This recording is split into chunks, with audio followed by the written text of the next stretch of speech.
¿Qué harías si cada nuevo día fuera una sentencia de muerte? Imagina despertar con el estómago vacío, sabiendo que el frío congela tus entrañas desde dentro, que el hambre no es una molestia, sino una bestia que devora tu carne desde adentro, que la guerra no es algo que lees en pergaminos, sino algo que huele a quemado en el horizonte de tu aldea. Ahora imagina que ese día no es excepcional, sino que se repite cada mañana durante décadas. Bienvenido al siglo XIV, el siglo donde Europa aprendió que la civilización es solo una capa fina de barniz sobre el abismo. En el año 1300, Europa celebraba su apogeo. Las ciudades crecían, las catedrales alcanzaban el cielo, la población tocaba máximos históricos. Nadie sabía que estaban parados al borde del precipicio más profundo de la historia humana. Entonces el clima cambió, las nubes se cerraron y no volvieron a abrirse. Las cosechas se pudrieron en campos inundados, el ganado murió de hambre y los cadáveres empezaron a acumularse en las calles. Pero eso fue solo el primer jinete. Faltaban 3 más por llegar y venían galopando desde el este. La peste negra no llegó sola. Llegó después de que el hambre ya había debilitado los cuerpos y quebrado las almas. Llegó en barcos cargados de ratas y pulgas y en menos de 5 años mató a la mitad de Europa. No era solo morir, era morir con bubones del tamaño de manzanas reventando pus negro, vomitando sangre, sintiendo cómo tu carne se pudría mientras aún respirabas. Era despertar rodeado de cadáveres, porque tus vecinos murieron durante la noche y nadie quedaba vivo para enterrarlos. Era el fin del mundo, pero en cámara lenta, y mientras la muerte negra devoraba a poblaciones enteras, Inglaterra y Francia decidieron destrozarse mutuamente en una guerra que duraría 100 años. Los ejércitos arrasaban campos, quemaban graneros, violaban aldeas. Ser campesino significaba que si el hambre no te mataba, la peste lo haría. Y si la peste te perdonaba, una espada o una flecha te encontraría de todas formas. No había escapatoria. Cada camino conducía a la tumba. Europa se había convertido en un matadero, donde el único crimen era estar vivo. Pero aquí está la paradoja más brutal de la historia. Ese infierno forjó el mundo moderno. Cuando la mitad de la población muere, los supervivientes heredan un poder que nunca tuvieron. Los campesinos que quedaron exigieron salarios, abandonaron tierras, derribaron el feudalismo con sus manos callosas. El siglo XIV fue el parto sangriento de la Edad Moderna, donde Europa tuvo que morir para renacer. Hoy vas a entrar en ese abismo, vas a sentir ese frío, ese hambre, ese terror, porque solo comprendiendo lo que fuimos, puedes entender lo que somos y lo frágil que es todo lo que damos por sentado. Capítulo 1. Error. No se pudo extraer después de 3 intentos. Imagina que estás parado en el año 1300, en el corazón de Europa. A tu alrededor, las ciudades crecen como hongos después de la lluvia. Las catedrales góticas rasgan el cielo con sus agujas de piedra. Los mercados bullen con comerciantes que venden especias de Oriente y lana de Flandes. La población está en su punto más alto en toda la historia humana, hasta ese momento. Si caminas por las calles empedradas de París, Londres o Florencia, sentirías el pulso de una civilización que se cree invencible. Nadie sospecha que están construyendo sobre arena movediza. Nadie imagina que en menos de 50 años, la mitad de las personas que ves caminando a tu lado estarán muertas. Europa lleva 3 siglos disfrutando de lo que los historiadores llaman el óptimo climático medieval. Las temperaturas son más cálidas que hoy.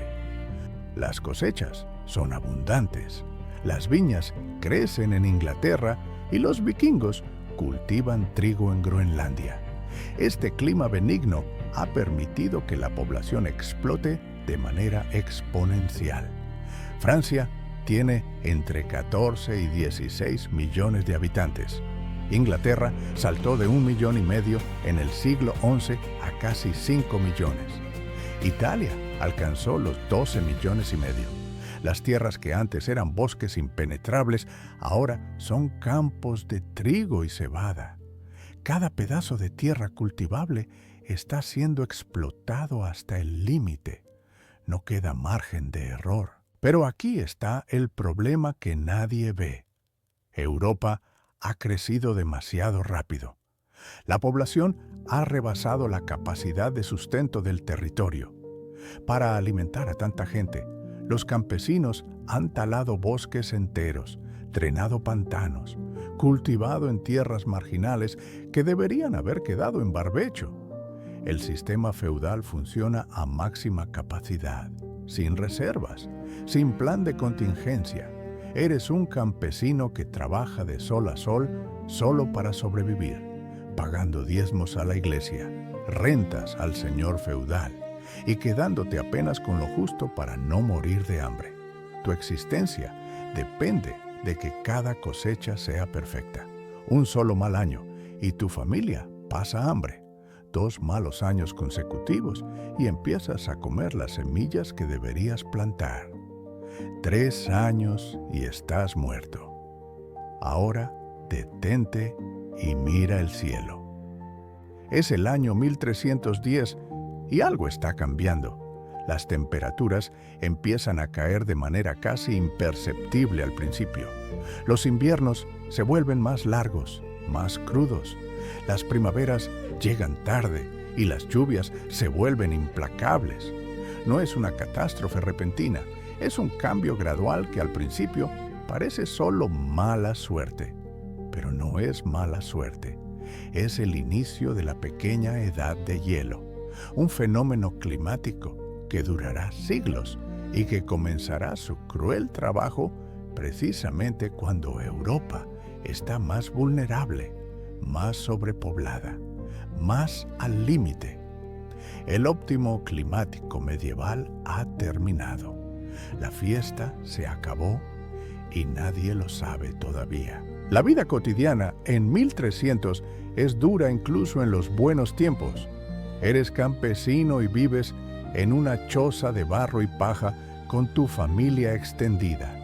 Padres, hermanos, hijos, todos hacinados en un espacio del tamaño de una habitación moderna. No hay ventanas, porque el vidrio es un lujo impensable. El piso es tierra apisonada, que se convierte en barro cuando llueve. Duermes en un montón de paja compartiendo el calor corporal con tus hermanos y a menudo con los animales. Los piojos y las pulgas son tus compañeros constantes. El olor a sudor, estiércol y humo de la hoguera es tan omnipresente que dejaste de notarlo hace años. Te bañas quizás 2 o 3 veces al año y cuando lo haces es en agua fría de río. Tu dieta consiste principalmente en pan negro, gachas de avena, alguna verdura si tienes suerte. La carne es un lujo que pruebas tal vez en Navidad o en la fiesta del Santo Patrón. Tu día comienza antes del amanecer. Despiertas en la oscuridad, tiritando de frío incluso en verano. Desayunas un pedazo de pan duro mojado en cerveza aguada, porque el agua del pozo está contaminada y todos lo saben.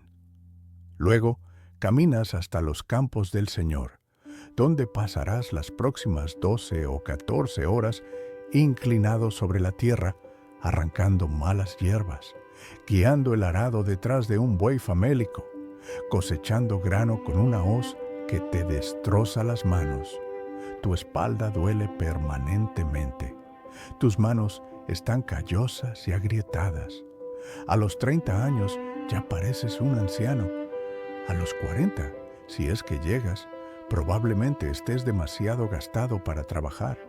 La esperanza de vida promedio es de 35 años, pero eso solo si sobrevives la infancia. 1 de cada 3 niños muere antes de cumplir 5 años. Las ciudades ofrecen una vida ligeramente mejor, pero no mucho. Si vives en una ciudad medieval, compartes tu hogar con ratas. Las calles están cubiertas de inmundicia porque la gente arroja sus desperdicios directamente por la ventana. El hedor es insoportable, especialmente en verano. Los gremios controlan cada aspecto del comercio y si no perteneces a uno, no puedes trabajar. La movilidad social es casi inexistente. Naciste hijo de zapatero, morirás zapatero. Naciste sierva, morirás sierva. La idea de cambiar tu destino es tan absurda como la idea de volar. La sociedad está dividida en 3 órdenes inmutables: los que rezan, los que luchan y los que trabajan. Y si perteneces al tercer grupo, que es el 90% de la población, tu función es sudar, sangrar y morir callado para mantener el sistema funcionando. Pero a pesar de toda esta dureza, hay una estabilidad frágil. Las cosechas han sido mayormente buenas durante generaciones. La gente conoce su lugar en el orden social y lo acepta, porque la alternativa parece el caos. La Iglesia promete que si sufres en silencio, serás recompensado en el cielo. Los señores feudales prometen protección a cambio de obediencia. Es un contrato brutal, pero predecible. La vida es miserable, sí, pero es una miseria conocida, estructurada, transmitida de generación en generación, y en el fondo hay un optimismo inconsciente. Las iglesias se construyen más grandes cada década. Las ciudades se expanden. Los mercados prosperan.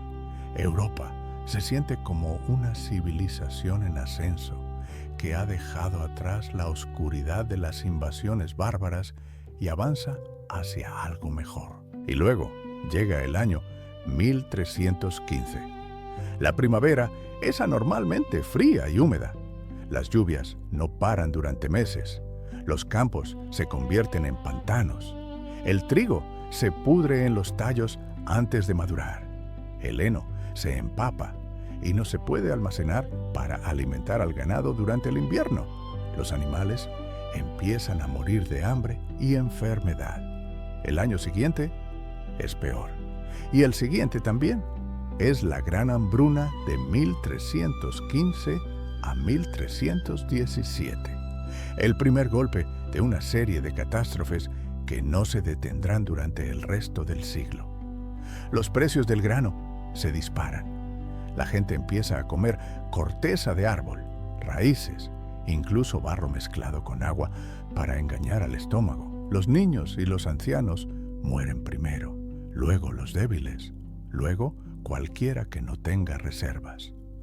Se estima que muere entre el 10 y el 25% de la población del norte de Europa.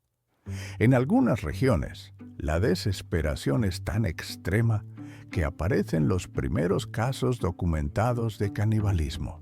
Madres que devoran a sus propios hijos, viajeros que desaparecen en los caminos y aparecen descuartizados en graneros abandonados.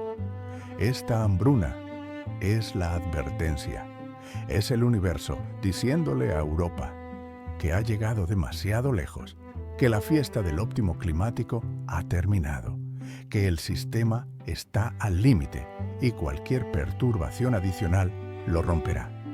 Pero Europa no escucha.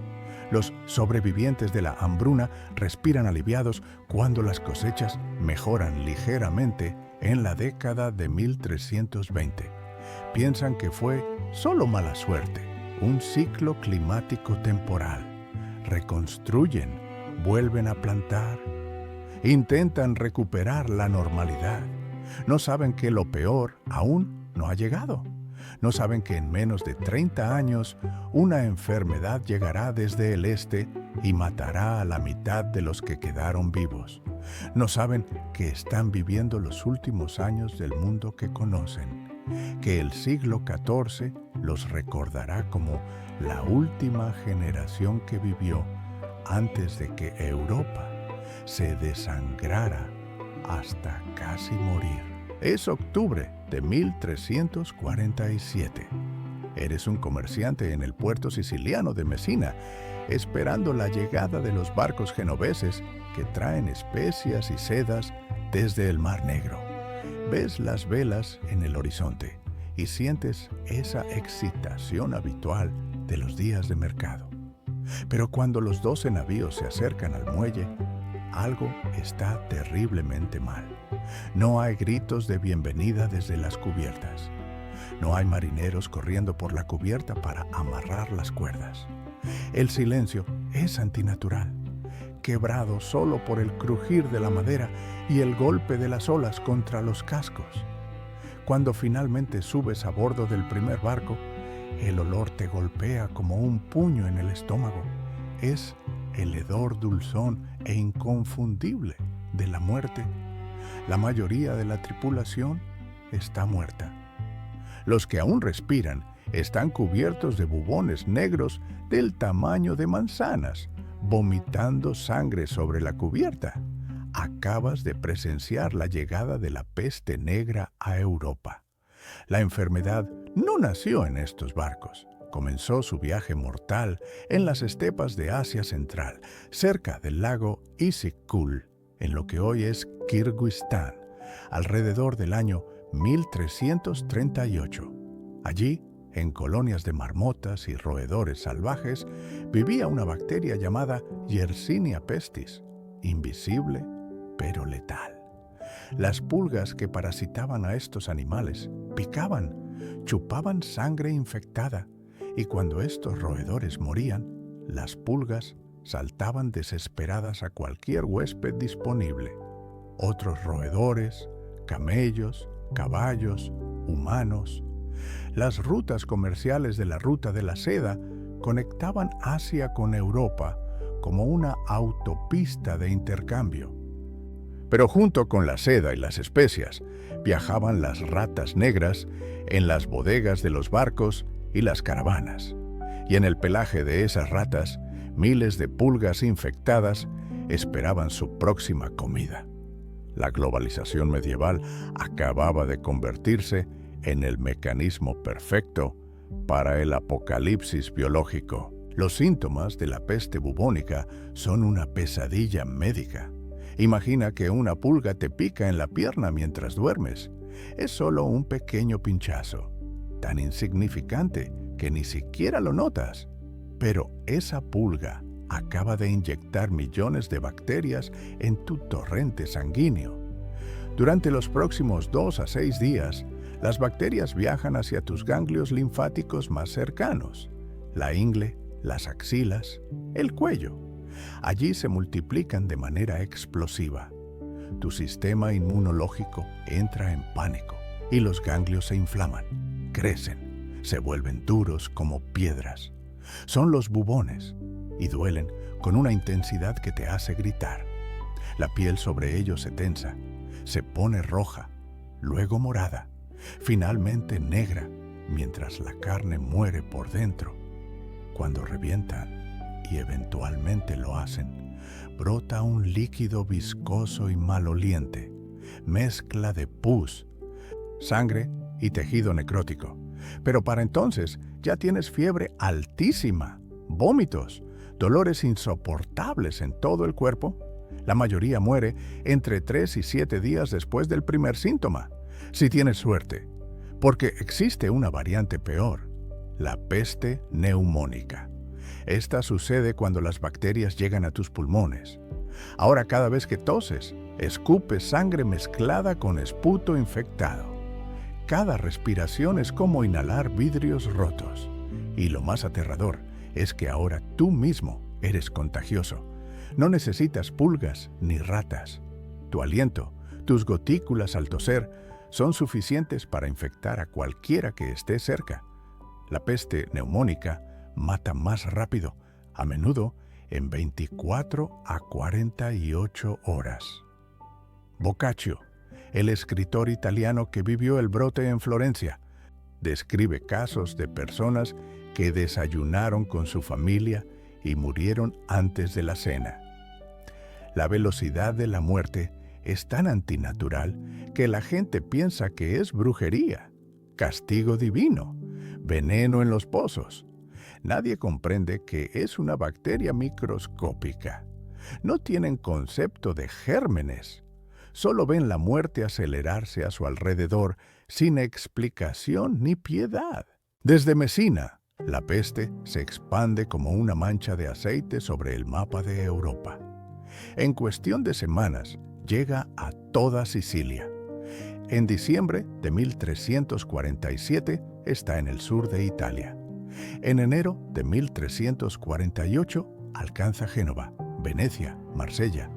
Para la primavera está en España. En junio desembarca en Inglaterra. Para el otoño devora Alemania y Escandinavia. En 1350 llega a Rusia. No hay forma de detenerla. Las ciudades intentan cerrar sus puertas, prohibir la entrada de extranjeros, quemar las casas de los infectados. Nada funciona. La peste no respeta murallas ni títulos nobiliarios. Mata a campesinos y reyes por igual. Alfonso XI de Castilla muere de peste mientras asedia Gibraltar. En 1350, nadie está a salvo.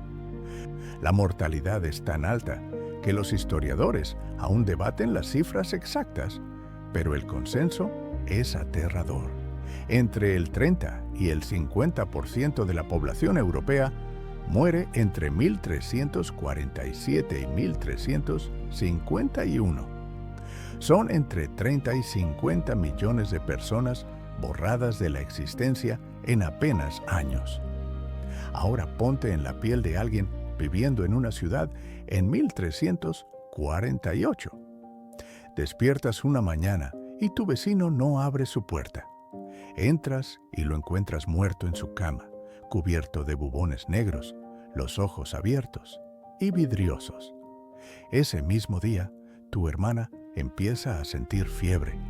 Para la noche, tiene un bulto del tamaño de un huevo en la ingle. ¿Sabes lo que significa?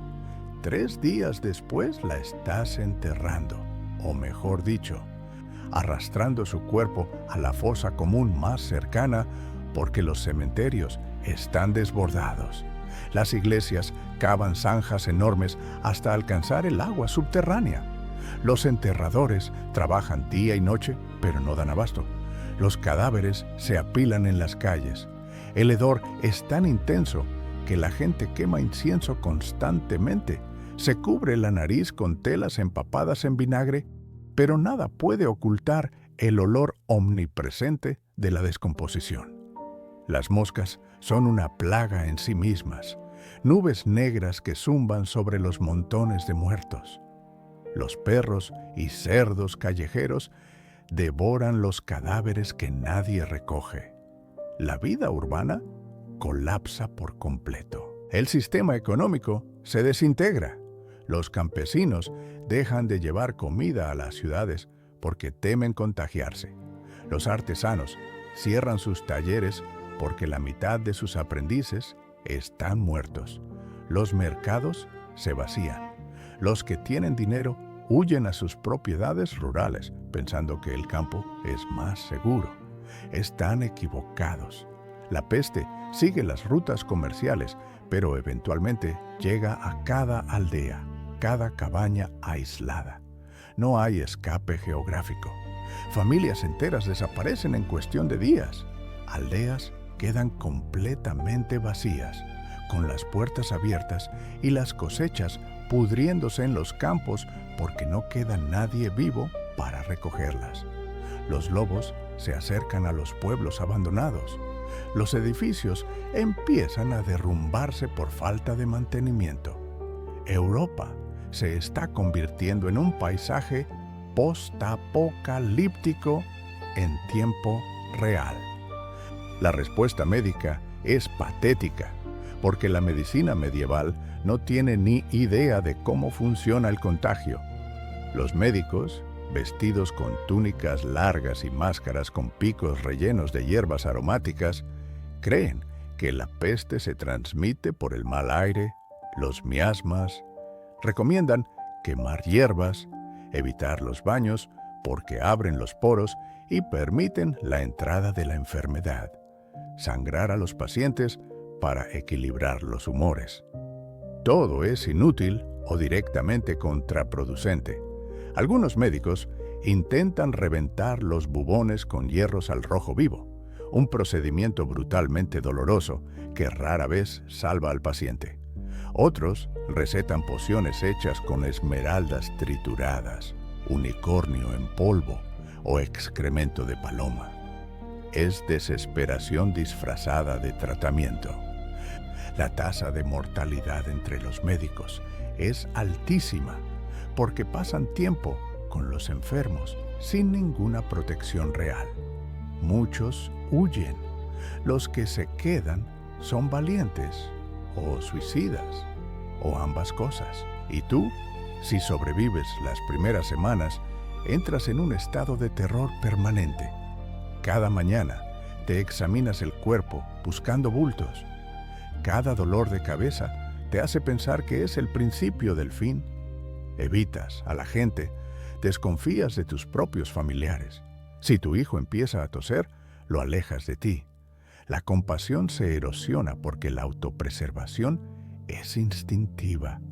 Hay testimonios de madres abandonando a hijos infectados, esposos huyendo de esposas moribundas. La sociedad se fractura a nivel molecular. El contrato social que mantiene unida la civilización se deshace cuando la muerte es tan omnipresente que la empatía se convierte en un lujo letal. Ayudar a un enfermo probablemente significa condenarte a ti mismo. ¿Qué harías tú? ¿Serías el héroe que cuida a los moribundos o el cobarde que huye para sobrevivir? No hay respuesta correcta cuando cada opción es una forma de infierno. Has sobrevivido las primeras semanas de la peste. Eso no te convierte en afortunado, te convierte en testigo de un infierno que no termina. Cada mañana despiertas sin saber si este será tu último día con salud. Tu rutina diaria ahora gira completamente alrededor de un solo objetivo: no contagiarte. Pero ¿cómo logras eso cuando los cadáveres se apilan en las esquinas, cuando el aire mismo parece espeso de muerte, cuando cada persona que ves podría estar incubando la enfermedad sin saberlo? La vida cotidiana se ha convertido en una navegación constante entre cuerpos muertos y moribundos, y las reglas normales de la civilización ya no aplican. Lo primero que cambia es tu relación con el espacio público. Antes caminabas libremente por las calles, saludabas a los vecinos, comprabas en el mercado. Ahora, cada salida de tu casa es una expedición de alto riesgo. Las calles están llenas de cadáveres que nadie recoge porque los enterradores están desbordados o muertos ellos mismos. Tienes que saltar sobre cuerpos hinchados para avanzar. El hedor es tan intenso que te atas un trapo empapado en vinagre sobre la nariz y la boca. Pero el olor penetra de todas formas. Las moscas forman nubes negras sobre los muertos y cuando pasas cerca, algunas se posan en tu piel. Te las sacudes con pánico porque has empezado a asociar cualquier contacto con posible contagio. Los perros y cerdos callejeros devoran los cadáveres abiertamente. Has visto cosas que nunca pensaste que verías. Ratas alimentándose del rostro de un niño muerto. Cuervos arrancando los ojos de un cadáver en descomposición. La ciudad se ha convertido en un charnel house al aire libre. La alimentación se vuelve un problema crítico. Los campesinos tienen miedo de entrar a las ciudades, Así que el suministro de alimentos se corta. Los mercados están vacíos o tienen precios inflados hasta lo absurdo. Un pan que antes costaba un penique, ahora cuesta 10. Si tienes dinero, puedes comprar, pero la mayoría de la gente no tiene porque el comercio ha colapsado. Los artesanos no pueden trabajar porque la mitad de sus clientes están muertos. Los que tenían negocios los han cerrado. Entonces recurres a lo que puedes encontrar: raíces, hierbas silvestres, ratas si logras cazarlas. La ironía es brutal. Las ratas que causan la peste son ahora tu fuente de proteína. Las cocinas en hierro sobre fuego abierto, asegurándote de quemarlas bien, porque alguien dijo que el fuego mata la enfermedad. No sabes si es cierto, pero es lo único que puedes hacer. Los que tienen huertos privados son los más afortunados, pero incluso ellos viven con miedo de que los saqueen. La desesperación ha convertido a gente normal en ladrones y asaltantes. Dormir se convierte en una tortura psicológica. Te acuestas cada noche en tu jergón de paja, compartiendo el espacio reducido con tu familia, y escuchas los sonidos de la ciudad moribunda. Gritos de agonía que vienen de la casa vecina, el traqueteo de las carretas de los muertos que pasan cada pocas horas recogiendo cadáveres, las campanas de la iglesia que tocan constantemente, tanto que eventualmente dejan de tocar porque no hay suficientes vivos para hacerlas sonar. Cierras los ojos, pero el sueño no llega fácilmente. Cada dolor muscular te hace pensar que es el inicio de la fiebre. Cada vez que sudas, te preguntas si es por el calor o por la enfermedad. Te pasas las manos por el cuello, las axilas, la ingle, buscando los bultos reveladores. Cuando finalmente duermes, las pesadillas son peores que la vigilia. Sueñas con bubones explotando, con montañas de cadáveres, con tu propia muerte lenta y dolorosa. Despiertas empapado en sudor frío y durante un segundo de pánico no sabes si es sudor normal o el síntoma inicial. La higiene, que ya era precaria antes de la peste, ahora es directamente inexistente. Los baños públicos han cerrado, porque se cree que el agua caliente abre los poros y permite la entrada de la enfermedad. No te has bañado en meses. Tu ropa está rígida de mugre y sudor. Los piojos y las pulgas son tan abundantes que dejaste de intentar eliminarlos. Esta es la ironía más cruel de todas. Las pulgas que transmiten la peste están viviendo en tu ropa, en tu cabello, en tu cama, y tú no tienes idea. Piensas que la enfermedad viene del aire malo, de los vapores putrefactos, de la alineación de los planetas. Nunca sospecharías que el enemigo microscópico viaja en el cuerpo de una pulga más pequeña que tu uña. Así que te concentras en evitar el aire contaminado, en quemar hierbas aromáticas, en rezar. Todo inútil. La peste te encontrará o no te encontrará basándose en pura suerte. Si una pulga infectada te elige como su próxima comida. Los médicos que quedan en la ciudad son figuras aterradoras. Usan túnicas largas enceradas y máscaras con picos largos rellenos de hierbas aromáticas, ajo, rosas secas, alcanfor. La teoría es que las hierbas filtran el aire malo. La realidad es que parecen cuervos gigantes caminando entre los muertos. Cuando uno de estos médicos de la peste toca a tu puerta, sabes que alguien en tu casa está condenado. Sus tratamientos son brutales e inútiles. Sangran a los pacientes con sanguijuelas o cortando venas, debilitándolos aún más. Cauterizan los bubones con hierros al rojo vivo, provocando un dolor insoportable sin curar nada. Recetan pociones hechas con ingredientes absurdos, esmeraldas pulverizadas, cuerno de unicornio que en realidad es colmillo de narval, excremento de paloma mezclado con miel. Todo es charlatanería desesperada. La tasa de supervivencia no mejora sin importar qué hagan. De hecho, muchos médicos, eventualmente, se niegan a atender a los enfermos porque han visto que tocar a los infectados es una sentencia de muerte. Las relaciones humanas se distorsionan hasta lo irreconocible. La confianza desaparece. Si tu vecino tose, lo evitas por completo. Si tu propio hermano desarrolla fiebre, lo apartas de la familia porque salvar a los sanos es más importante que consolar al moribundo. Hay casos documentados de padres abandonando a hijos infectados, dejándolos solos en habitaciones cerradas para morir, de esposos huyendo en mitad de la noche cuando sus parejas muestran los primeros síntomas. No es crueldad pura, es el instinto de supervivencia en su forma más cruda.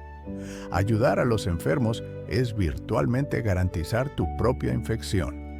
Los sacerdotes que administran los últimos ritos mueren en masa. Los que se quedan son considerados santos o locos. La compasión se ha convertido en un acto de martirio. Y tú, en el centro de este infierno, tienes que tomar decisiones imposibles. ¿Cuidas a tu madre enferma sabiendo que probablemente te contagiarás? ¿O la dejas morir sola para que tus hijos pequeños tengan un padre vivo? La economía de la muerte crea profesiones macabras. Los enterradores profesionales cobran fortunas porque nadie más quiere hacer el trabajo. Se vuelven ricos cavando fosas comunes y apilando cadáveres como leña. Algunos desarrollan inmunidad después de exponerse constantemente o simplemente tienen suerte genética. Se mueven por la ciudad con carretas, gritando para que la gente saque a sus muertos. Arrojan los cuerpos en las carretas sin ceremonia. A veces, con los moribundos aún conscientes mezclados con los verdaderamente muertos. Las fosas son tan profundas que tienen que usar escaleras para bajar y acomodar los cuerpos en capas. Cal viva se arroja sobre cada capa para acelerar la descomposición y controlar el olor, pero las fosas se llenan tan rápido que tienen que cavar nuevas constantemente. Algunos cementerios tienen fosas con miles de cuerpos amontonados. No hay lápidas, no hay nombres, solo una masa anónima de humanidad podrida. Y finalmente está el peso psicológico de ser testigo de la extinción potencial de tu especie, porque eso es lo que parece estar sucediendo. Cada día mueren más personas. Cada semana, barrios enteros quedan vacíos. Empiezas a preguntarte si quedarán suficientes humanos para continuar. Si tu ciudad sobrevivirá. Si la civilización misma sobrevivirá. Algunos se vuelven locos de terror y desesperación. Otros se entregan al hedonismo, pensando que si van a morir, al menos disfrutarán sus últimos días. Se emborrachan, saquean casas abandonadas, organizan orgías en medio de la pestilencia. Otros se vuelven fanáticamente religiosos, se unen a procesiones de flagelantes que se azotan las espaldas hasta sangrar, rogando el perdón divino. Todos buscan alguna forma de darle sentido al sinsentido, pero no hay sentido, solo hay supervivencia o muerte. Y cada día que despiertas todavía sano, es un día robado a las mandíbulas del infierno. Imagina que acabas de sobrevivir la gran hambruna. Lograste no morir de peste cuando la mitad de tu aldea desapareció. Piensas que lo peor ya pasó, que puedes reconstruir tu vida, plantar tu campo, criar a tus hijos. Entonces ves el humo en el horizonte. No es el humo de las chimeneas normales, es negro, espeso. Viene de múltiples direcciones a la vez. Escuchas gritos en la distancia y el sonido inconfundible de cascos de caballo galopando. Los ingleses están haciendo otra chevauchée, otra cabalgada destructiva a través del campo francés. No vienen a conquistar territorio, vienen a quemar todo lo que encuentren. Y tú, campesino anónimo, atrapado entre dos reyes que juegan al ajedrez con vidas humanas, eres la pieza más prescindible del tablero. Bienvenido a la Guerra de los 100 años, el conflicto que comenzó en 1337 y no terminará hasta 1453. 116 años de miseria interrumpida, ocasionalmente, por treguas breves, que solo sirven para que ambos bandos se preparen para la siguiente ronda de carnicería. La guerra comienza por las razones habituales de la realeza: disputas de sucesión, reclamos territoriales, egos inflados. Eduardo III de Inglaterra cree que tiene derecho al trono francés a través de su madre. Felipe VI de Francia no está de acuerdo. Podrían resolver esto con un torneo, una negociación, cualquier cosa civilizada. En cambio, eligen destrozar a Europa durante más de un siglo. Pero tú no sabes nada de reclamos dinásticos ni líneas de sucesión. Lo único que sabes es que cuando los ejércitos se mueven, los campesinos mueren. No en batallas gloriosas, esas son relativamente raras. Mueres cuando los soldados pasan por tu aldea, queman tu granero, roban tu ganado, violan a tu esposa y hermanas y te matan por diversión o simplemente porque estás allí. Las grandes batallas como Crecy en 1346 o Poitiers en 1356 matan a miles de nobles y soldados. Pero las cabalgadas sistemáticas, las chevauchées, matan a cientos de miles de civiles durante décadas. La chevauchée es una estrategia militar deliberada y es absolutamente diabólica. Funciona así. Un ejército inglés, normalmente entre 3.000 y 10.000 hombres, desembarca en la costa de Francia. No buscan enfrentamiento directo con el ejército francés. En cambio, se dividen en grupos más pequeños y cabalgan tierra adentro, arrasando todo sistemáticamente. Queman campos de trigo justo antes de la cosecha. Matan el ganado o se lo llevan. Incendian graneros llenos de grano almacenado. Envenenan pozos arrojando cadáveres de animales. Destruyen molinos, prensas de vino, herramientas agrícolas. Cualquier cosa que permita a la población sobrevivir es destruida metódicamente. La idea es que si los campesinos franceses no pueden producir comida, no pueden pagar impuestos. Y si no pueden pagar impuestos, el rey francés no puede mantener su ejército. Es terrorismo económico aplicado con precisión quirúrgica y funciona terriblemente bien. Ahora ponte en tu choza de campesino cuando escuchas que una chevauchée se acerca. Tienes tal vez una hora de aviso si tienes suerte. ¿Qué haces? Intentas esconder lo poco que tienes de valor. Entierras tu única herramienta de metal en el bosque. Escondes algo de grano en un hoyo cubierto con tierra. Mandas a tus hijos a escondirse en la espesura del bosque o en cuevas. Las mujeres intentan disfrazarse de ancianas, se cubren de barro, cualquier cosa para no atraer atención de los soldados, porque saben lo que les espera si son capturadas. Los viejos y enfermos, que no pueden huir, simplemente esperan en sus casas. Algunos intentan huir a la ciudad amurallada más cercana, pero las ciudades cierran sus puertas cuando se acerca un ejército. No pueden alimentar a todos los refugiados, así que te rechazan y te dejan fuera, atrapado entre las murallas que no te dejan entrar y los soldados que vienen a matarte. Cuando los soldados llegan, la violencia es metódica y brutal. No son monstruos, son hombres normales haciendo un trabajo. Pero el trabajo es monstruoso. Entran en tu aldea y primero buscan cualquier cosa de valor. Si ofreces resistencia, te matan inmediatamente. Si cooperas, tal vez te dejan vivir, o tal vez te matan de todas formas, porque es más seguro no dejar testigos. Violan a las mujeres abiertamente, a menudo en grupo, a veces frente a sus familias. Torturan a los hombres para que revelen dónde escondieron sus pertenencias. Los métodos son creativos. Queman pies, arrancan uñas, asfixian con humo. Una vez que han saqueado todo, prenden fuego a las casas. Las chozas de paja y madera arden en minutos. La iglesia de piedra resiste más, así que a veces la gente se refugia allí. Los soldados simplemente bloquean las puertas y las ventanas y prenden fuego al techo. Los que están dentro mueren quemados o asfixiados. Los gritos pueden escucharse a kilómetros de distancia.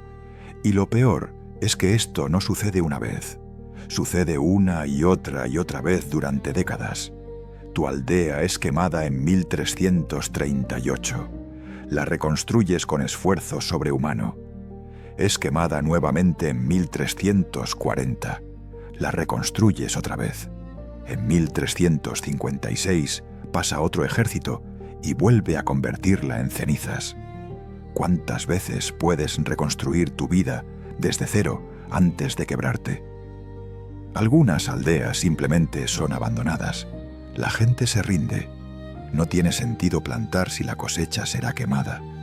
No tiene sentido criar animales si serán robados o sacrificados. Así que se convierten en nómadas desesperados, vagando por los caminos buscando cualquier lugar que parezca seguro. Pero no hay lugares seguros. La guerra es omnipresente. Los soldados no son los únicos peligros. Cuando hay pausas en la guerra formal, miles de soldados profesionales quedan desempleados. No tienen a dónde ir ni cómo ganarse la vida. Se organizan en compañías libres, bandas de mercenarios sin lealtad, que recorren el campo saqueando por cuenta propia. Los llaman routiers en Francia, y son una pesadilla andante. Sin cadena de mando ni disciplina, estas bandas hacen lo que quieren. Secuestran a nobles menores y exigen rescates. Ocupan castillos abandonados y los usan como bases para extorsionar a las aldeas circundantes. Págate tributo o te queman. Es protección mafiosa en su forma medieval. Y no puedes defenderte porque son guerreros profesionales con armadura y armas. Y tú eres un campesino con un palo y un cuchillo para cortar pan. La diferencia de poder es absoluta. El impacto psicológico de vivir en guerra perpetua destruye el tejido social. No puedes planear tu futuro porque no hay futuro predecible. No sabes si tu aldea existirá dentro de un año. No sabes si tus hijos vivirán hasta la adultez. El concepto mismo de estabilidad desaparece. Y esto crea una mentalidad de desesperación que se manifiesta de formas oscuras. Aumenta el bandolerismo, porque si la ley no puede protegerte, ¿por qué respetarla? Aparecen cultos apocalípticos, porque la gente busca explicaciones religiosas para un sufrimiento que parece no tener fin. Algunos se unen a movimientos de rebelión campesina, como la Jacquerie, en 1358, donde los campesinos finalmente se cansan de ser victimizados y toman armas contra la nobleza. Estas revueltas son brutalmente reprimidas. Los nobles capturan a los líderes y los ejecutan de las formas más horribles posibles para dar ejemplo. Empalamiento, descuartizamiento, quemados vivos. Y la ironía más amarga es que los dos reyes que causaron todo esto, Eduardo III de Inglaterra y Felipe VI de Francia, murieron en sus camas, viejos y cómodos. Eduardo, en 1377, a los 60 años. Felipe en 1350 a los 57 años. Nunca sufrieron hambre, nunca vieron sus hogares arder, nunca perdieron a todos sus hijos en un día. Sus vidas fueron lujo y poder, mientras millones de sus súbditos vivían en terror constante. Porque así es como funciona el feudalismo. Los de arriba juegan juegos de poder, los de abajo pagan el precio en sangre. Entonces eres tú, campesino del siglo XIV. Has sobrevivido a hambrunas, has esquivado la peste y ahora intentas sobrevivir una guerra que empezó antes de que nacieras y terminará mucho después de que mueras. Cada día es una negociación con la muerte. ¿Plantas este año o será en vano? ¿Inviertes en herramientas o serán robadas? ¿Traes hijos a este mundo o es cruel condenarlos a este infierno? No hay respuestas correctas. Solo hay supervivencia momento a momento, día tras día, año tras año. Y mientras tanto, en algún castillo lejano, nobles con armadura brillante brindan con vino por victorias que significan tu destrucción. Toda tu vida te han enseñado una certeza absoluta. Dios está en el cielo. Su representante en la tierra es el Papa en Roma. Y si sufres con paciencia y rezas con devoción, serás recompensado en el paraíso. Es el único consuelo que tienes cuando el hambre duele, cuando la peste mata a tus hijos, cuando los soldados queman tu aldea. La promesa de que este infierno es temporal y el cielo es eterno. Pero ahora, en el año 1378, incluso esa certeza se desmorona. Hay dos papas, dos hombres que afirman ser el vicario de Cristo en la tierra, uno en Roma, otro en Aviñón. Ambos se excomulgan mutuamente.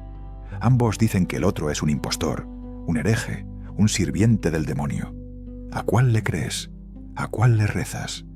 Si eliges mal, ¿tu alma está condenada? El cielo mismo se ha dividido en dos, y la única ancla de certeza que te quedaba acaba de romperse. Bienvenido al cisma de Occidente. 40 años de caos espiritual que demuestra que la institución que prometía salvación está tan podrida y quebrada como todo lo demás en este siglo maldito. El problema comienza con política, como siempre. Durante la mayor parte del siglo XIV, los papas no vivieron en Roma sino en Aviñón, al sur de Francia. Esto se conoce como el Papado de Aviñón o el Cautiverio de Babilonia, porque los reyes franceses básicamente controlaban a los papas como marionetas. En 1378, el Papa Gregorio XI finalmente regresa a Roma. Cuando muere ese mismo año, los cardenales se reúnen para elegir sucesor bajo presión de una turba romana que grita que quieren un papa italiano, no más papas franceses. Eligen a Urbano VI, un italiano. Pero Urbano resulta ser un desastre, arrogante, vengativo, posiblemente demente. Los cardenales franceses, que son mayoría, deciden que la elección fue inválida porque fue hecha bajo coacción. Se reúnen nuevamente y eligen a Clemente VII, quien establece su papado en Aviñón. Ahora hay dos papas y ninguno tiene intención de renunciar. El cisma durará hasta 1417 y en un momento dado habrá 3 papas simultáneos, cada uno afirmando ser el único verdadero. Para ti, campesino analfabeto que apenas comprende la teología básica, esto es devastador. La Iglesia es la única institución que estructura tu vida. Te dice cuándo trabajar y cuándo descansar, qué comer y qué evitar, cómo casarte, cómo enterrar a tus muertos. Y ahora esa institución está rota. Tu párroco local sigue a un papa, pero el obispo sigue al otro. ¿Quién tiene razón? Los reinos se alinean según conveniencia política. Francia, Escocia, Castilla y Aragón apoyan al Papa de Aviñón. Inglaterra el Sacro Imperio Romano Germánico, Hungría y Polonia apoyan al Papa de Roma. No es una cuestión de fe, es geopolítica. Pero a ti te dicen que si sigues al Papa equivocado, tus sacramentos no son válidos, tu matrimonio no cuenta, tus pecados no están perdonados, estás condenado. ¿Cómo se supone que debes saber cuál es el correcto cuando cardenales, obispos y reyes no pueden ponerse de acuerdo? Y mientras la jerarquía eclesiástica se pelea por poder, la fe popular se desintegra en formas cada vez más extremas. Cuando la peste llegó en 1347, la gente rogó a Dios que la detuviera. Rezaron, hicieron penitencia, donaron a la iglesia. Nada funcionó. La peste siguió matando. Las oraciones rebotaron contra un cielo sordo. Esto crea una crisis existencial masiva. Si Dios no responde, tal vez necesitas gritar más fuerte. Tal vez necesitas sufrir más. Aparecen los flagelantes, grupos de hombres que viajan de ciudad en ciudad, azotándose las espaldas con látigos de 3 correas, cada correa con clavos o vidrios incrustados. Caminan en procesiones de cientos, a veces miles, cantando himnos mientras la sangre corre por sus espaldas desnudas. Se golpean 33 veces en honor a los años de Cristo. El dolor es el lenguaje. El sufrimiento es la plegaria. Tal vez, si sangran lo suficiente, Dios tendrá misericordia. Pero los flagelantes no se limitan a autoflagelarse. Desarrollan su propia teología herética. Afirman que su penitencia es más efectiva que los sacramentos de la Iglesia, que no necesitan sacerdotes como intermediarios. Esto alarma profundamente a la jerarquía eclesiástica, porque si la gente no necesita sacerdotes, la Iglesia pierde su razón de existir y su fuente de ingresos. El Papa Clemente VI condena el movimiento de los flagelantes en 1349, pero para entonces se ha expandido por toda Europa central. Las autoridades los persiguen, los arrestan, los ejecutan, pero el daño está hecho. La idea de que puedes tener una relación directa con Dios sin la mediación de la Iglesia es una semilla que germinará eventualmente en la Reforma Protestante 2 siglos después. El monopolio espiritual de la Iglesia ha sido cuestionado públicamente, y luego está la búsqueda de chivos expiatorios. Cuando el sufrimiento es tan extremo y no tiene explicación racional, la gente busca a quién culpar. Las miradas se vuelven hacia las comunidades judías. Los judíos han sido marginados durante siglos, forzados a vivir en barrios separados, prohibidos de poseer tierras o unirse a gremios, obligados a usar distintivos identificatorios. Son el otro perfecto. Y ahora, desesperados por encontrar sentido al caos, cristianos aterrorizados comienzan a acusarlos de causar la peste. La acusación es que los judíos envenenaron los pozos, que es una conspiración para destruir la cristiandad. Es completamente absurdo. Los judíos también están muriendo de peste, pero la lógica no importa cuando la turba quiere sangre.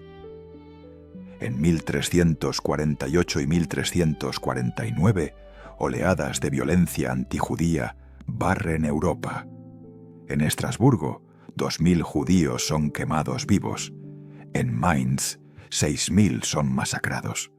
En Colonia, en Basilea, en docenas de ciudades alemanas y suizas, las juderías son asaltadas, saqueadas y quemadas. El proceso es ritual y horrible. La turba, a menudo liderada por flagelantes o incitada por predicadores fanáticos, rodea el barrio judío. Exigen que los judíos confiesen su crimen de envenenar pozos. Bajo tortura, algunos confiesan cualquier cosa para que el dolor se detenga. Estas confesiones falsas son usadas como justificación para la masacre. A los judíos se les da una opción: convertirse al cristianismo o morir.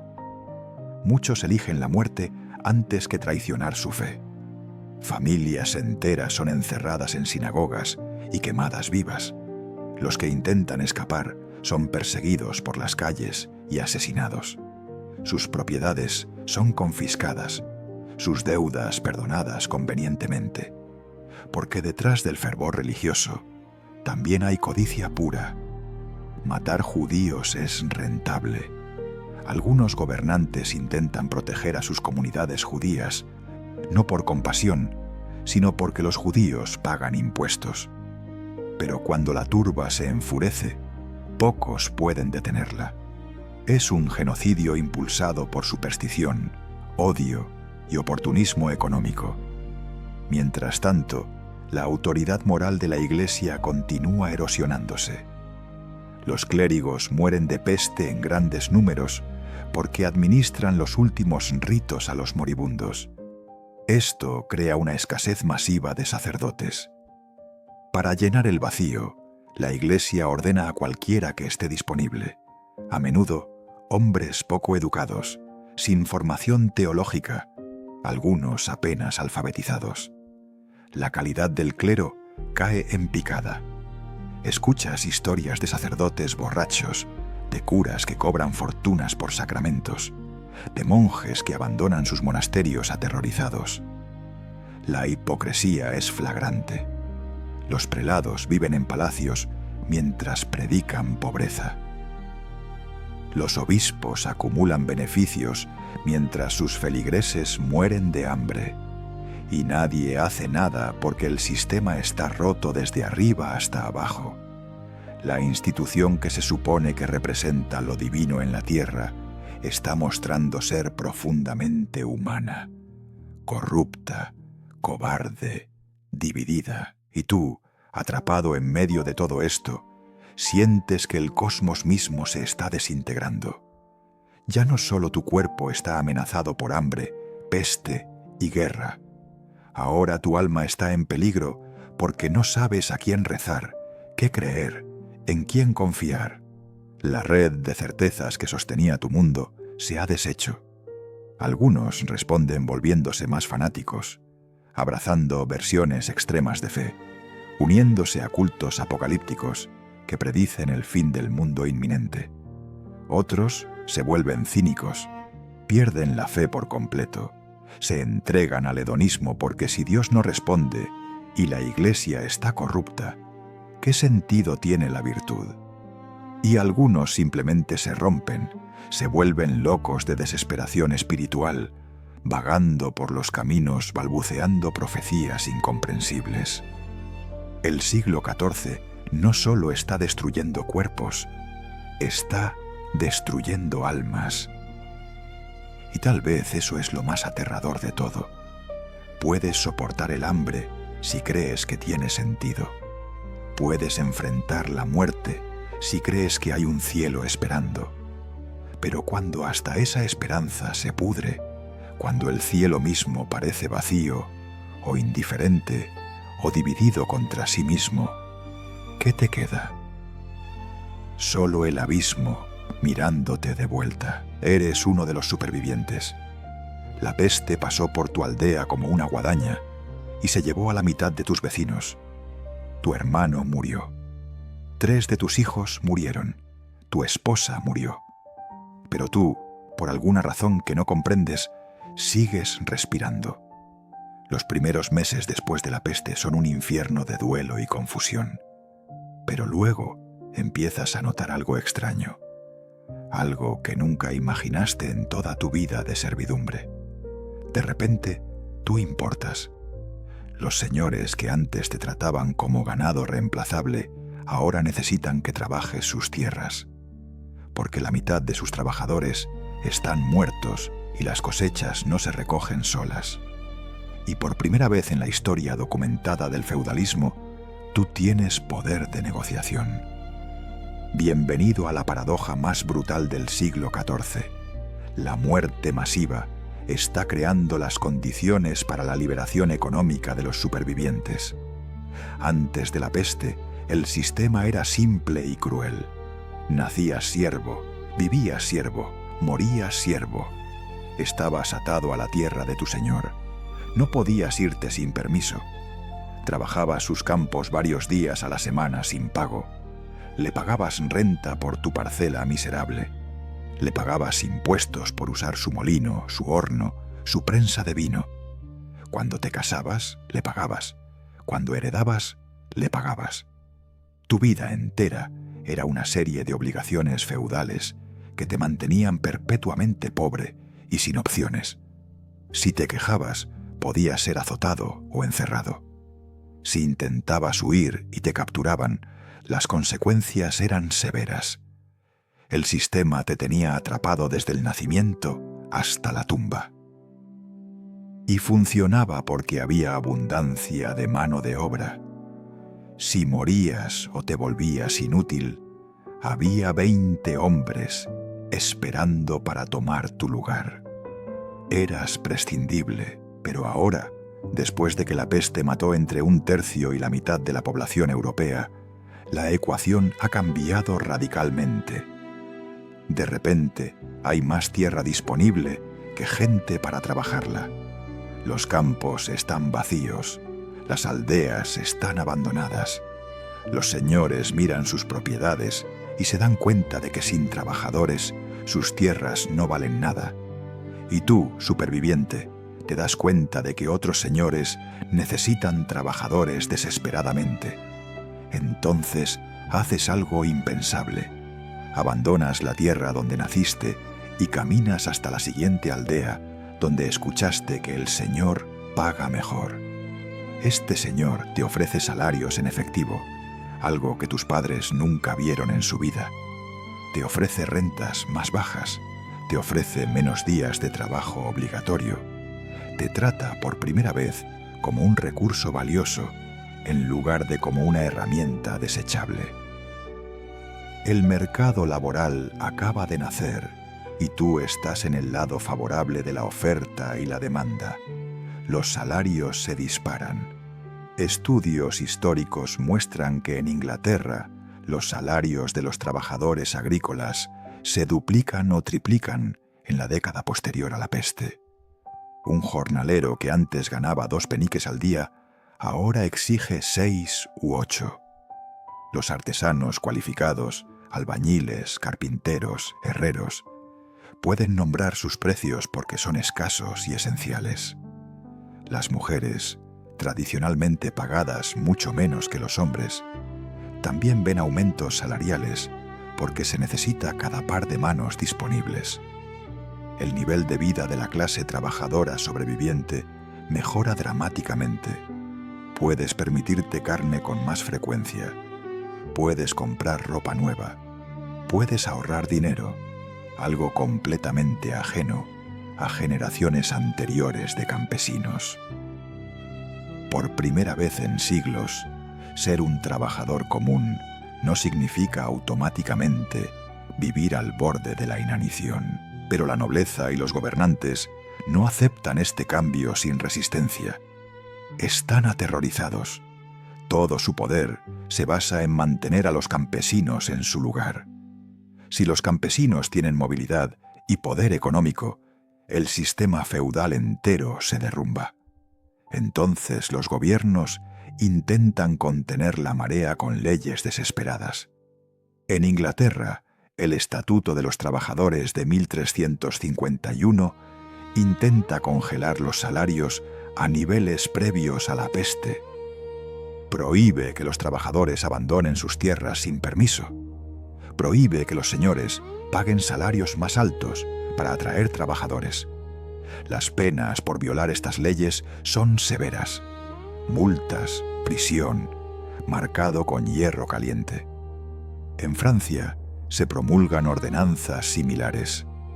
En toda Europa, la clase dirigente intenta legislar un retorno al status quo anterior.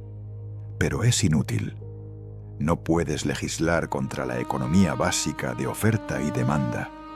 Los trabajadores ignoran las leyes y se mueven de todas formas.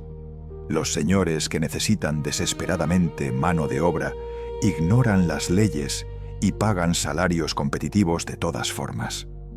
El sistema feudal está agrietándose porque la realidad demográfica ha cambiado irreversiblemente. Y algunos campesinos no solo negocian, se rebelan. La frustración de décadas de opresión, combinada con la nueva conciencia de su valor, explota en violencia. En Francia, la Jacquerie de 1358 es una erupción brutal de rabia campesina. Miles de campesinos en el norte de Francia se alzan contra la nobleza. No es una revolución organizada, con objetivos políticos claros. Es furia pura. Atacan castillos y mansiones. Algunos nobles son asesinados, sus esposas e hijas violadas, sus propiedades quemadas. Las crónicas hablan de atrocidades cometidas por ambos lados. Los campesinos, que han sufrido décadas de abusos, finalmente devuelven el golpe. Pero están mal armados, mal organizados, sin liderazgo real.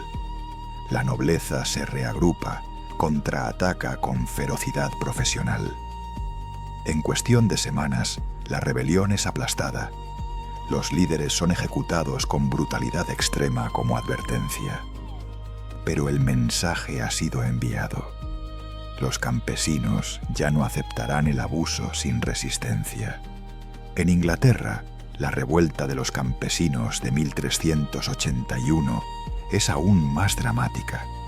Liderados por figuras como Wat Tyler y el predicador John Ball, decenas de miles de campesinos marchan sobre Londres. Exigen el fin de la servidumbre, salarios justos, la redistribución de la riqueza de la Iglesia. John Ball predica un mensaje radical.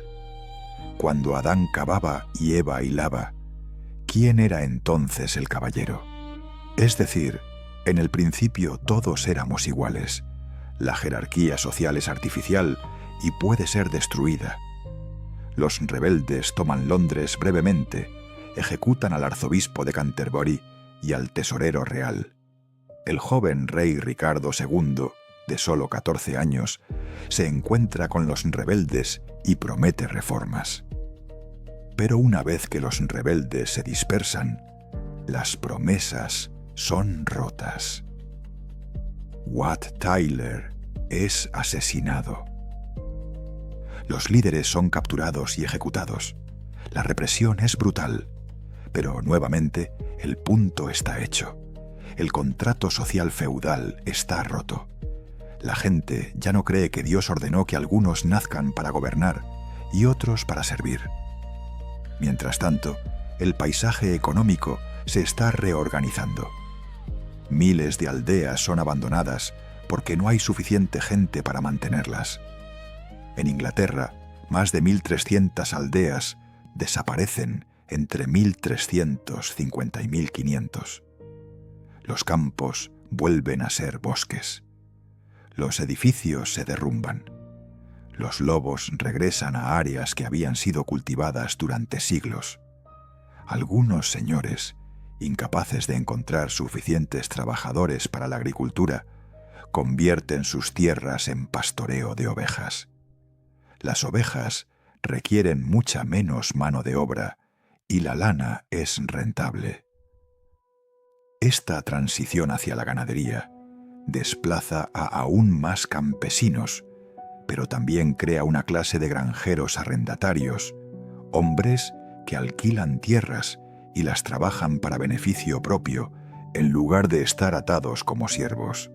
Es el comienzo del capitalismo agrario. Las ciudades también cambian. Los gremios de artesanos, que antes controlaban estrictamente quién podía trabajar en cada oficio, tienen que relajar sus reglas porque necesitan desesperadamente aprendices y maestros. Los sobrevivientes pueden aprender oficios que antes estaban cerrados para ellos. Las mujeres entran a profesiones tradicionalmente masculinas. Hay evidencia de mujeres trabajando como cerveceras, panaderas, incluso herreras en el periodo posterior a la peste. La movilidad social antes virtualmente inexistente, se vuelve posible. No fácil, pero posible.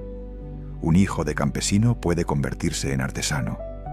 Un artesano puede acumular suficiente capital para convertirse en comerciante. Las líneas rígidas de clase empiezan a difuminarse. Y aquí está la ironía brutal que define el siglo XIV. La modernidad no nació de la paz y la prosperidad.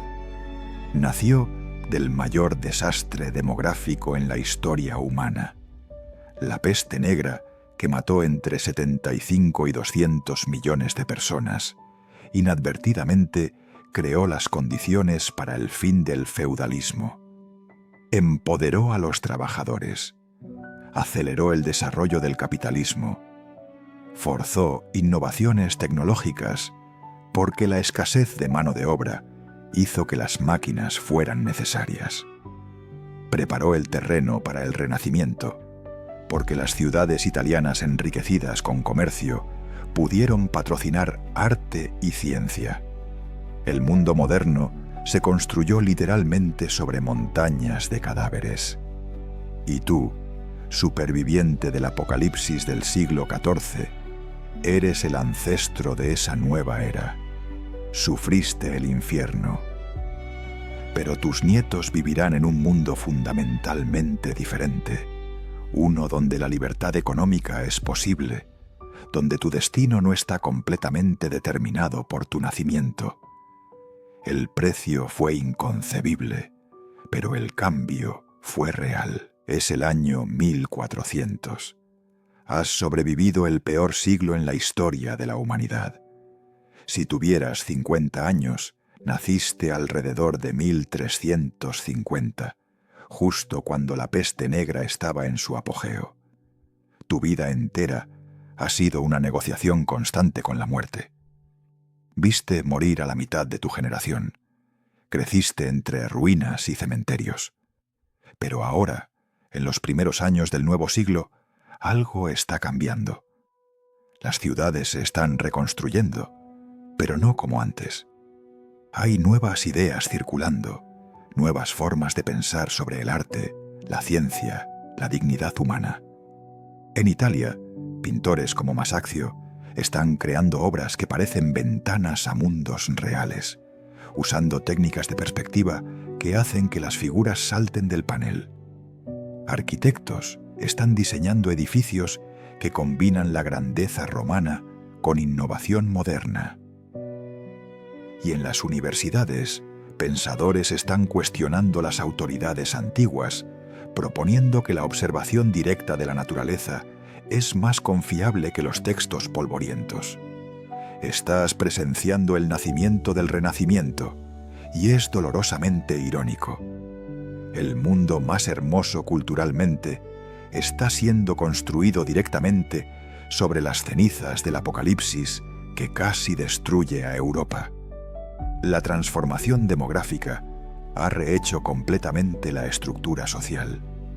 Europa en 1400 tiene tal vez 60 millones de habitantes, menos de la mitad que en 1300. Pero estos sobrevivientes y sus descendientes viven mejor que sus ancestros jamás lo hicieron. Los salarios permanecen altos, porque la mano de obra sigue siendo escasa. Los trabajadores comen carne varias veces por semana, algo impensable antes de la peste. Usan ropa de mejor calidad. Tienen más espacio en viviendas abandonadas que ahora pueden ocupar. La desigualdad, aunque aún masiva, se ha reducido porque los pobres han ganado poder adquisitivo, mientras que muchos señores se han empobrecido al perder sus rentas feudales. Es un periodo extraño, donde el sufrimiento extremo ha producido una distribución de riqueza ligeramente más equitativa. Los historiadores lo llaman la Edad de Oro del trabajador medieval. Y es cierto, pero el precio fue ver morir a millones para que los supervivientes pudieran comer mejor. El feudalismo está muriendo, no de un golpe dramático, sino de miles de grietas acumuladas. La servidumbre disminuye rápidamente en Europa occidental. Los campesinos ahora son arrendatarios, que pagan renta en efectivo por tierras que trabajan para su propio beneficio. Tienen movilidad, pueden negociar. Algunos acumulan suficiente capital para comprar más tierras y convertirse en pequeños propietarios.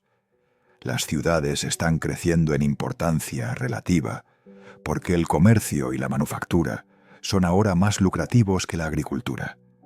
La burguesía, esa clase media de comerciantes, banqueros y artesanos cualificados, está emergiendo con poder económico real.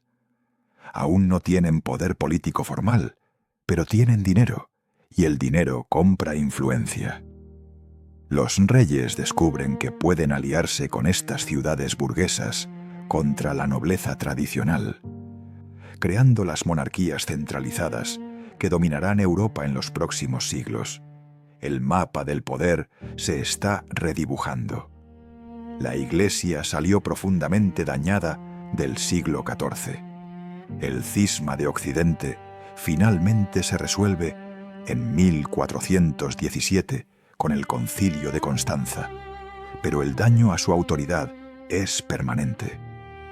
Millones vieron que las oraciones no detuvieron la peste, vieron papas peleando entre sí como señores de la guerra. Vieron clérigos huyendo de sus deberes. La crítica a la corrupción eclesiástica se vuelve cada vez más audaz. Pensadores como John Wycliffe en Inglaterra y Jan Hus en Bohemia cuestionan abiertamente doctrinas católicas, argumentan que la Biblia debería estar disponible en lenguas vernáculas, que los intermediarios clericales no son necesarios para la salvación. Hus será quemado en la hoguera en 1415, pero sus ideas no pueden ser quemadas. Son semillas que germinarán en la Reforma protestante del siglo XVI. El monopolio espiritual de la Iglesia católica, inquebrantable durante siglos, ahora tiene fracturas visibles. La ciencia y la medicina comienzan a transformarse lentamente. El fracaso total de los médicos durante la peste creó una crisis de confianza en la medicina tradicional basada en Galeno y los antiguos griegos. Algunos médicos empiezan a hacer algo revolucionario: observar directamente a los pacientes en lugar de solo consultar textos antiguos. La anatomía humana empieza a estudiarse mediante disecciones reales, no solo leyendo a Galeno. Andreas Vesalius, en el siglo XVI, revolucionará la anatomía, pero las bases se están poniendo ahora. La idea de que la autoridad antigua puede estar equivocada, que la observación directa es superior a la tradición, es una ruptura filosófica enorme. Eventualmente conducirá a la revolución científica. Galileo, Copérnico, Newton, todos están construyendo sobre fundamentos que se están estableciendo en las décadas posteriores a la peste, cuando quedó claro que las viejas certezas no podían explicar ni prevenir el desastre. La tecnología avanza impulsada por la necesidad. Con mano de obra escasa y cara, hay una presión inmensa para mecanizar. Los molinos de agua y viento proliferan. Se usan para moler grano, pero también para operar fuelles en forjas, aserrar madera, batir lana. La producción de hierro explota porque los altos hornos impulsados por agua permiten temperaturas más altas y producción masiva. Suecia multiplica su producción de hierro por 6 entre 1340 y 1539. La imprenta de tipos móviles de Gutenberg aparecerá en 1450, democratizando el conocimiento de una forma impensable cuando cada libro debía ser copiado a mano. Las armas de fuego mejoran constantemente, cambiando la naturaleza de la guerra y haciendo que las armaduras de los caballeros sean obsoletas.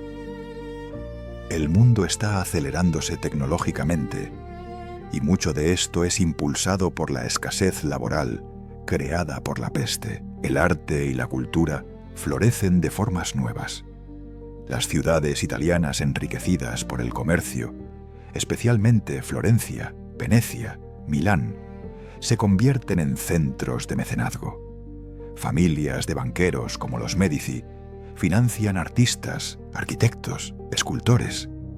El humanismo, la filosofía que enfatiza la dignidad y el potencial del ser humano en lugar de solo su pecaminosidad, se vuelve dominante entre las élites educadas. Los artistas firman sus obras, se ven a sí mismos como creadores geniales en lugar de artesanos anónimos. Dante, Petrarca, Boccaccio ya escribieron en lengua vernácula italiana en lugar de latín, elevando las lenguas locales a herramientas legítimas de alta literatura. La educación se expande, las universidades crecen, la alfabetización aumenta. Hay un optimismo cultural palpable, una sensación de que la humanidad puede lograr grandes cosas. Es asombroso considerando que apenas 50 años antes, Europa parecía estar al borde de la extinción. Pero no romantices demasiado. El siglo XV no es un paraíso. La Guerra de los 100 años continúa hasta 1453. Nuevos brotes de peste aparecen regularmente, aunque nunca tan devastadores como el primero. La violencia es omnipresente. La expectativa de vida, aunque mejor, sigue siendo baja. La mayoría de la gente sigue siendo pobre. Las mujeres siguen siendo legalmente inferiores. La esclavitud, que había disminuido en Europa, revive y se expande hacia África y eventualmente América. La Inquisición quema herejes. Los pogromos contra judíos continúan. Europa está lejos de ser iluminada o justa, pero ha cambiado fundamentalmente. Las estructuras rígidas del feudalismo se han flexibilizado. La movilidad social es posible. El cuestionamiento de la autoridad es más común. Las bases de la modernidad están siendo puestas. Y aquí está la verdad más incómoda de todas. El mundo moderno que habitas hoy, con sus libertades, su ciencia, su tecnología, su movilidad social, sus ciudades vibrantes, no nació de la Ilustración pacífica, nació del trauma. Se forjó en el horno del peor siglo de la historia humana. Europa tuvo que morir parcialmente para renacer transformada. 75 millones de personas murieron para que el sistema feudal colapsara. Millones sufrieron hambre para que se desarrollaran mejores tecnologías agrícolas. Ciudades enteras fueron despobladas para que los supervivientes tuvieran espacio para respirar y recursos para prosperar. Es una alquimia horrible convertir montañas de cadáveres en cimientos de civilización. Hoy, cuando pienses en el siglo XIV, no lo veas como un colapso aislado. Velo como el puente donde Europa cambió de carril. Velo como el recordatorio brutal de que la civilización es frágil, que un cambio climático, una pandemia, una guerra prolongada pueden desmoronar todo lo que damos por sentado. Pero también velo como testimonio de la resiliencia humana. Esa gente no se rindió. Sobrevivieron, se adaptaron, reconstruyeron y eventualmente crearon algo nuevo de las ruinas. Comprender lo que fuimos es la única forma de entender lo que somos y lo que aún podríamos perder. El hilo que te conecta con esos supervivientes del siglo XIV es más delgado de lo que crees, porque al final somos la misma especie, vulnerables, resistentes, capaces de horror insondable y belleza trascendente. Y esa es la lección final del peor siglo de la historia, que incluso cuando todo colapsa, la humanidad encuentra una forma de continuar.